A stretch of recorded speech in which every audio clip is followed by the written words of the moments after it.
Hello, everyone, and welcome to EnglishPod. My name is Marco. My name is Catherine, and today we've got one more episode in our series about interview skills. This is an elementary level series, and we're here today to talk about things that you might not be very good at. That's right. Today we're going to talk about weaknesses, and that is our word for vocabulary preview. So let's take a look at it now.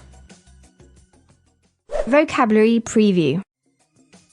Okay, so what is a weakness? A weakness is a thing or an activity or something that you're just not very good at or something that you think you can improve. Okay, so obviously no one is perfect, and like we saw in the previous lesson, we have a lot of good things about ourselves, key strengths, and now we're going to talk about our weaknesses. Maybe you're a little bit lazy. That might be a weakness. That's right. So weakness is the opposite of strength, and that is the topic today. So let's take a listen to today's dialogue.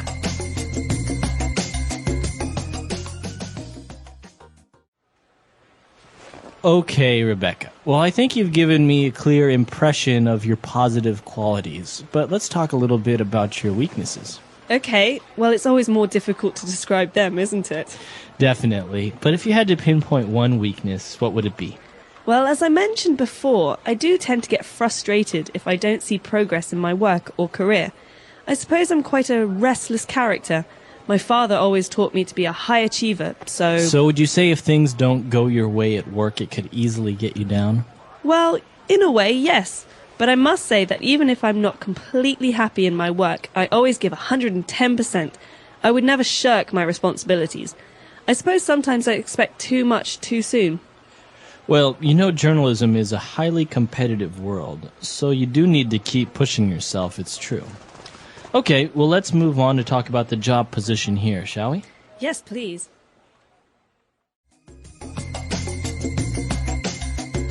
All right, we're back. So obviously, Rebecca did a very good job at talking about her weaknesses in a very positive way. So before we get into analyzing that, why don't we take a look at a couple of words she used on language takeaway? Language takeaway. One of the first words that Mr. Parsons used was a clear impression. So impression. All right, so I think this is a very common word when people talk about first impressions or I get the impression. So what is an impression? Well, an impression is like an idea or a feeling. So I can have an impression about something. It means that I don't necessarily understand it really well or I don't have experience with it, but it's an idea that I have about something. That's right. So for example, maybe you meet somebody new and you say, I get the impression that he is a liar. But maybe then you get to know him and he's not. So this is your idea about something or the way you feel about something. So in this case, Mr. Parsons has a clear impression of her positive qualities. That means that he has an idea or an understanding of the things that Rebecca is good at, but he wants to know more about her weaknesses. That's right. And Mr. Parsons asked her to try and pinpoint one of her weaknesses. So this word, to pinpoint. This is a great word. I'm not really sure where it comes from in English, but I think it's very visual. You can see what the word means. Pinpoint means to locate or identify or really be specific about something. That's right. So maybe if you go to the doctor and you say that your back hurts, the doctor might ask you to try and pinpoint where on your back you have the pain. That's right. So it's a way to be specific or very exact about something. Okay, so if she had to pinpoint something, she said, well, I do get a little bit frustrated. Okay, so frustrated is a way you feel. I feel frustrated. He is frustrated. It's basically a feeling that you get when you have to do something, but you don't think you can do it. Or maybe something annoys you and you get frustrated.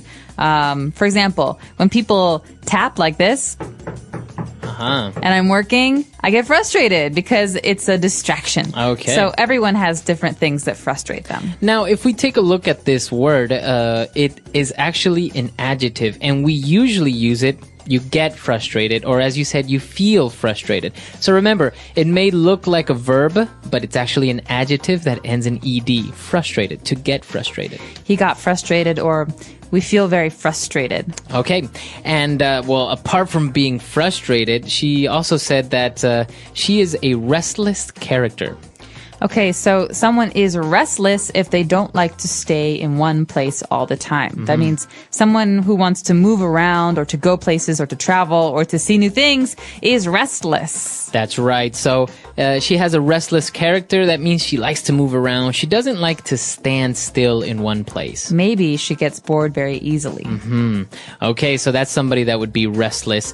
But moving on, she also said that she doesn't like to shirk her responsibilities. Okay, you often hear these words go together. So responsibilities are things that we need to do, right? Things that other people expect us to do. To shirk a responsibility means to not do something that you're supposed to do. It means to avoid responsibility or to push it away. Okay, so it's a verb to shirk your responsibilities. You shouldn't shirk your responsibilities. That's right. All right, so a lot of interesting key words there. Why don't we listen to the dialogue again, and we'll be back with Fluency Builder. Okay, Rebecca. Well, I think you've given me a clear impression of your positive qualities, but let's talk a little bit about your weaknesses. Okay, well, it's always more difficult to describe them, isn't it? Definitely. But if you had to pinpoint one weakness, what would it be? Well, as I mentioned before, I do tend to get frustrated if I don't see progress in my work or career. I suppose I'm quite a restless character. My father always taught me to be a high achiever, so... So would you say if things don't go your way at work, it could easily get you down? Well, in a way, yes. But I must say that even if I'm not completely happy in my work, I always give 110%. I would never shirk my responsibilities. I suppose sometimes I expect too much too soon. Well, you know, journalism is a highly competitive world, so you do need to keep pushing yourself, it's true. Okay, well, let's move on to talk about the job position here, shall we? Yes, please.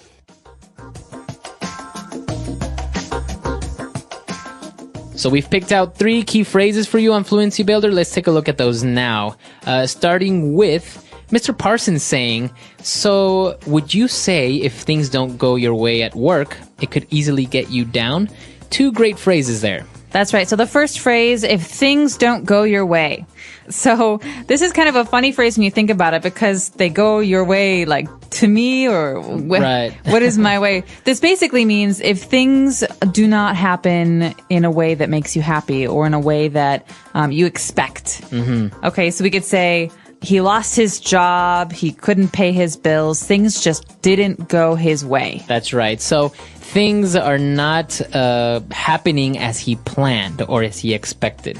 You can also say the opposite. So he won the lottery and he also met a really beautiful girl who wanted to be his girlfriend. Things were going his way. Okay, very good. So if things are going your way, it's good. If things aren't going your way, then it's bad. That's right. Okay, and so if things aren't going Rebecca's way, does that mean that it could easily get her down? Okay, so to get you down or to get someone down means to make you sad, upset, or frustrated, like that word we just heard. So you could ask someone like, Marco, what gets you down? Rainy days. That's a good one. Yeah, rainy days get me down too. So it's kind of a way of saying what makes you sad or depressed or what makes you unhappy. Or in this case, if something doesn't happen as you planned it, if it doesn't go your way, does that make you sad? Does that get you down? Okay, very good. So a very good question there.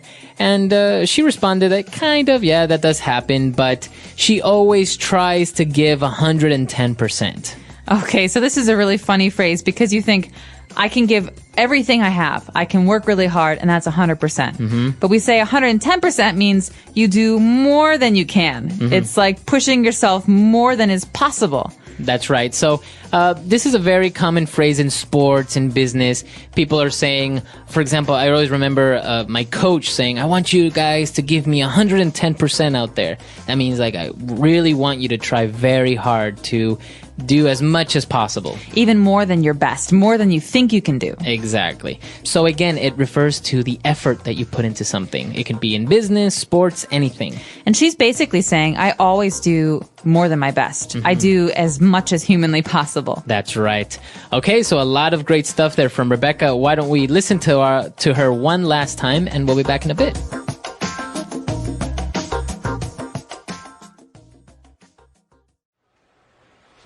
Okay, Rebecca. Well, I think you've given me a clear impression of your positive qualities, but let's talk a little bit about your weaknesses. Okay, well, it's always more difficult to describe them, isn't it?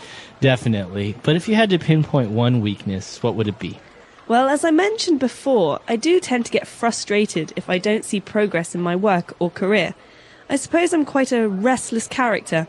My father always taught me to be a high achiever, so... So would you say if things don't go your way at work, it could easily get you down?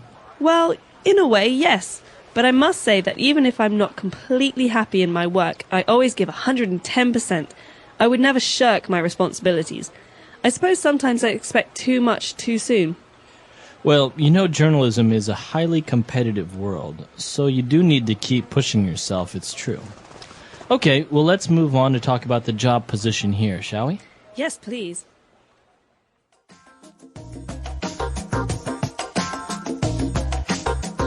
All right, so talking about weaknesses, I think one of the common mistakes when people talk about weaknesses is they say they work too much. And everyone says you should never say that in an interview. Yeah, I think it's a bad way to talk about yourself, because a boss or an employer really wants to hear a real weakness. And I work too hard is a way of saying, ugh, I have no weaknesses. I'm actually really, really perfect. And I just think it's a lazy answer. So maybe you should avoid saying I work too hard and really focus on things that you do have to work on. And then I think the key is to say that I know this is something that I have a hard time with. I know this is a weakness and I'm trying to improve it. Yeah, I remember in some of the interviews I've had, I think my common answer was, sometimes I'm very late. I'm not very punctual. So, but you know, it's a real weakness, and well, it may seem like difficult, but then you give it a little spin by saying, yeah, I'm sometimes not very punctual, but then I try to make up for it, maybe staying more time at the office, or sometimes I try to wake up a little bit earlier and make it on time. I don't know, something like that. Right. So the key there is just to show that you know it's a problem and that you're trying to work on it. Yeah. So this is actually the hardest part for me of an interview, talking about yourself in a negative way, because obviously you want to get the job, so you want to make sure that the employer has a good idea of yourself, but it's hard. I think it's the hardest part for everyone. Yeah. I don't think it's just you. No, it's hard. So this is an interesting topic. Why don't you practice and come to our website, EnglishPod.com, and on our comments section, why don't you tell us what your weaknesses are? That's right. We hope to hear from you. Of course, you can also share with us your strengths on our lesson about strengths. But in this one, I recommend everyone practice this because it will come up at some point, and it's good to get the practice in. So EnglishPod.com. We hope to see you there. All right, guys. Bye. Bye.